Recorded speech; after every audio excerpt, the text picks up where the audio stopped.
দিলীপ ঘোষের বাংলোয় হামলা, দিলীপ ঘোষের জামা প্যান্ট খোলার হুঁশিয়ারিও দিয়েছিলেন এবং দিলীপ ঘোষের বাংলোতে আজকে হামলা চালানোর, ঘেরাওয়ের হুঁশিয়ারি দিয়েছিলেন। ক্ষমতাসীন দল বিজেপির এক নেতা সহ অন্তত ৩ জনকে জীবন্ত পুড়িয়ে হত্যা করেছে দুর্বৃত্তরা। স্থানীয় বিজেপি নেতা ৩ জনের মরদেহ উদ্ধার করা হয়।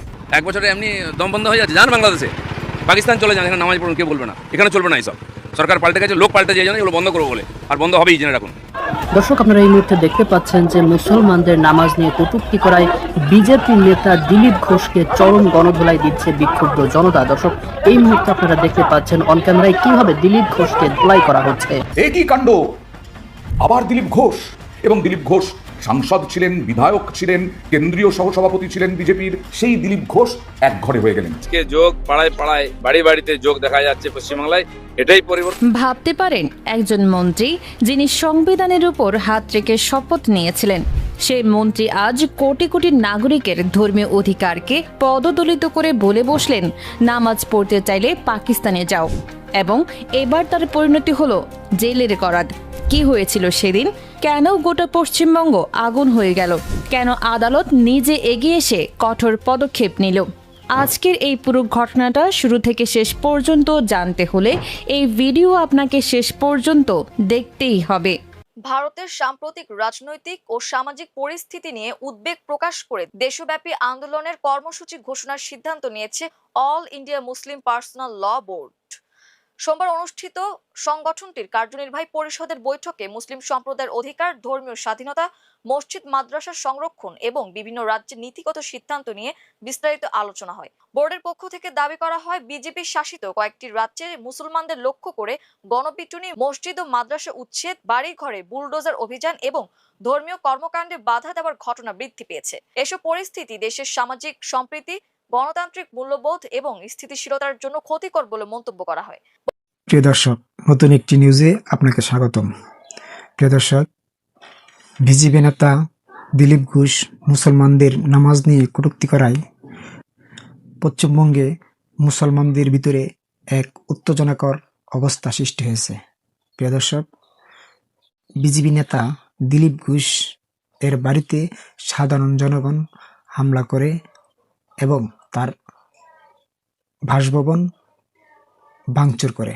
প্রিয় দর্শক, ইতিমধ্যেই আপনারা ভিডিওর কিছু অংশবিশেষ দেখেছেন। অংশবিশেষ দেখে বুঝতে পারছেন আজকের ভিডিওটা ঠিক কতটা গুরুত্ব হতে যাচ্ছে। তাই বলবো দর্শক, ভিডিও স্কিপ না করে ধারাবাহিকভাবে সম্পূর্ণ ভিডিওটি দেখলে বুঝতে পারবেন এই দিলীপ ঘোষের সর্বশেষ কি পরিস্থিতি। দর্শক, একটি রাস্তা, একটি শহরের প্রাণকেন্দ্র।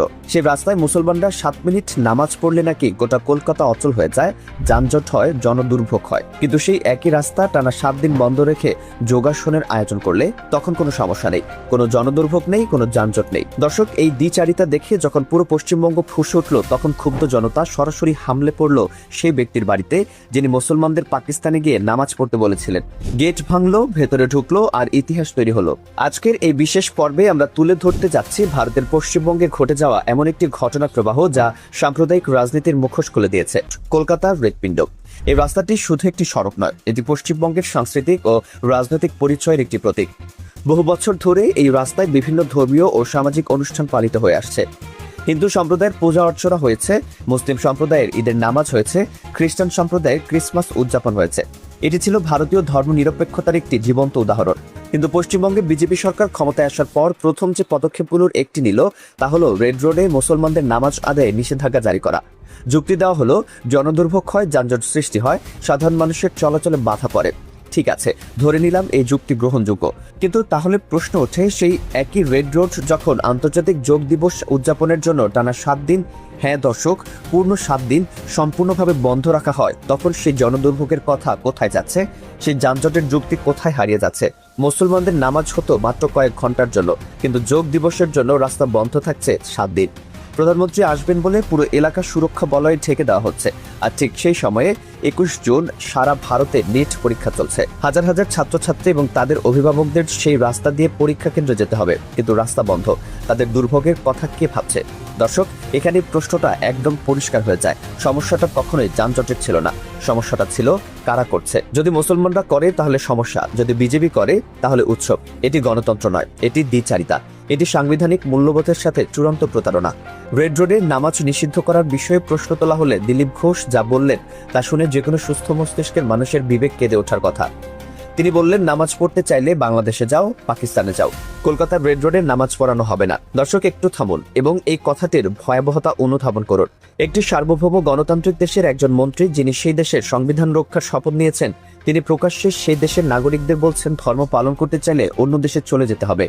এর চেয়ে বড় সাংবিধানিক অপরাধ, এর চেয়ে বড় রাষ্ট্রদ্রোহ আর কি হতে পারে? ভারতীয় সংবিধানের অনুচ্ছেদ 25 প্রতিটি নাগরিককে ধর্মীয় স্বাধীনতার নিশ্চয়তা দিয়েছে। এটি মৌলিক অধিকার, কোনো মন্ত্রী, প্রধানমন্ত্রী বা রাষ্ট্রপতিরও এই অধিকার কেড়ে নেওয়ার ক্ষমতা নেই।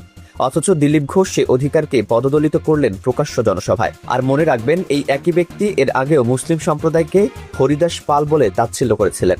অর্থাৎ একদিকে তুচ্ছ তাচ্ছিল্য, অন্যদিকে দেশ ছাড়ার হুমকি, পরিকল্পিতভাবে একটি সম্প্রদায়কে কোণঠাসা করার এক জঘন্য নীল নকশা। দর্শক, এবার আসি সেই ঘটনায় যেটা পুরো পশ্চিমবঙ্গকে কাঁপিয়ে দিয়েছে। বৃহস্পতিবার রাতে শত শত বিক্ষুব্ধ মানুষ দিলীপ ঘোষের পৈতৃক বাড়ির সামনে জড়ো হলো। তারা স্লোগান দিল, প্রতিবাদ জানালো। কিন্তু যখন দেখা গেল দিলীপ ঘোষ বাড়িতে নেই, তিনি পালিয়ে গেছেন, তখন জনতার ক্ষোভ চরম আকার ধারণ করলো। আন্দোলনকারীরা গেট ভেঙে ভেতরে ঢুকে পড়ল। বাড়িতে ভাঙচুর চালানো হলো। যে মুখ দিয়ে তিনি কোটি কোটি মানুষকে অপমান করেছিলেন, সেই মুখের সামনেই তার বাড়ি দাঁড়িয়ে রইল জনরোষের নীরব সাক্ষী হয়ে। ভারতের সাম্প্রতিক রাজনৈতিক ও সামাজিক পরিস্থিতি নিয়ে উদ্বেগ প্রকাশ করে দেশব্যাপী আন্দোলনের কর্মসূচি ঘোষণার সিদ্ধান্ত নিয়েছে অল ইন্ডিয়া মুসলিম পার্সোনাল ল বোর্ড। সোমবার অনুষ্ঠিত সংগঠনটির কার্যনির্বাহী পরিষদের বৈঠকে মুসলিম সম্প্রদায়ের অধিকার, ধর্মীয় স্বাধীনতা, মসজিদ মাদ্রাসার সংরক্ষণ এবং বিভিন্ন রাজ্যের নীতিগত সিদ্ধান্ত নিয়ে বিস্তারিত আলোচনা হয়। বোর্ডের পক্ষ থেকে দাবি করা হয়, বিজেপি শাসিত কয়েকটি রাজ্যে মুসলমানদের লক্ষ্য করে গণপিটুনি, মসজিদ ও মাদ্রাসা উচ্ছেদ, বাড়ি ঘরে বুলডোজার অভিযান এবং ধর্মীয় কর্মকাণ্ডে বাধা দেওয়ার ঘটনা বৃদ্ধি পেয়েছে। এসব পরিস্থিতি দেশের সামাজিক সম্প্রীতি, গণতান্ত্রিক মূল্যবোধ এবং স্থিতিশীলতার জন্য ক্ষতিকর বলে মন্তব্য করা হয়। বৈঠকে সিদ্ধান্ত নেওয়া হয় যে দেশের বিভিন্ন অঞ্চলে মুসলমানদের সাংবিধানিক ও ধর্মীয় অধিকার ক্ষুণ্ণ হওয়ার অভিযোগ নিয়ে একটি তথ্য নির্ভর প্রতিবেদন প্রকাশ করা হবে। বোর্ডের নেতারা বলেন, বিষয়টি শুধু একটি সম্প্রদায়ের স্বার্থের সঙ্গে সম্পর্কিত নয়, বরং ভারতের গণতান্ত্রিক কাঠামো ও সামাজিক ঐক্যের সঙ্গেও জড়িত। মধ্যপ্রদেশের কামাল মওলা মসজিদ ভোজশালা সংক্রান্ত মামলায় উচ্চ আদালতের সাম্প্রতিক রায় নিয়েও অসন্তোষ প্রকাশ করে বোর্ড। তাদের মতে, ওই রায় ঐতিহাসিক দলিল, সরকারি নথিপত্র এবং দীর্ঘদিনের ধর্মীয় ঐতিহ্যের সঙ্গে সামঞ্জস্যপূর্ণ নয়। এ বিষয়ে সুপ্রিম কোর্টে চলমান মামলায় সংশ্লিষ্ট মসজিদ কমিটিকে সর্বাত্মক সহায়তার আশ্বাস দেওয়া হয়েছে। বৈঠকে বিভিন্ন রাজ্যে বন্দে মাতরম গাওয়া বাধ্যতামূলক করার উদ্যোগের সমালোচনাও করা হয়। বোর্ডের বক্তব্য, কোনো নাগরিক বা শিক্ষার্থীর ওপর ধর্মীয় বিশ্বাসের সঙ্গে সাংঘর্ষিক বিষয় চাপিয়ে দেওয়া সংবিধানে স্বীকৃত ধর্মীয় স্বাধীনতার পরিপন্থী। বিশেষ করে পশ্চিমবঙ্গের স্কুল ও সরকারি অনুদানপ্রাপ্ত মাদ্রাসাগুলোতে এই নির্দেশনা প্রত্যাহারের দাবি জানানো হয়েছে। একই সঙ্গে মাদ্রাসায় বন্দে মাতরম গাওয়ার সরকারি নির্দেশনার ওপর কলকাতা হাইকোর্টের দেওয়া অন্তর্বর্তী স্থগিতাদেশকে স্বাগত জানিয়েছে সংগঠনটি। বোর্ডের নেতাদের মতে, গানটির কিছু অংশ মুসলমানদের একত্ববাদী ধর্মীয় বিশ্বাসের সঙ্গে সামঞ্জস্যপূর্ণ নয়।